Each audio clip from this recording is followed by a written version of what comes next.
Hello everyone, in this video I'm going to show you how to fix if your mouse cursor is disappeared from Windows 11. So first of all, you just need to open your Windows here. So you need to press Windows, or you can press Tab key to go to Windows and press Enter.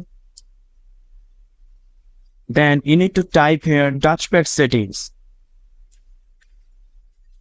Start typing touchpad settings. Then press Enter. And it will open your touchpad, and make sure your touchpad icon here is turned off.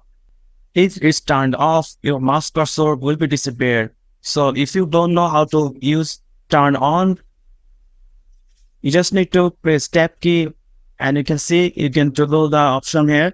And when the option is going for the touch key here or the touchpad here, you just need to press space to turn it off or press space to turn it on. So that's the way you can turn on or fix the disappearing mouse in Windows 11. So if you found this video helpful, please subscribe to this channel, and thank you for watching.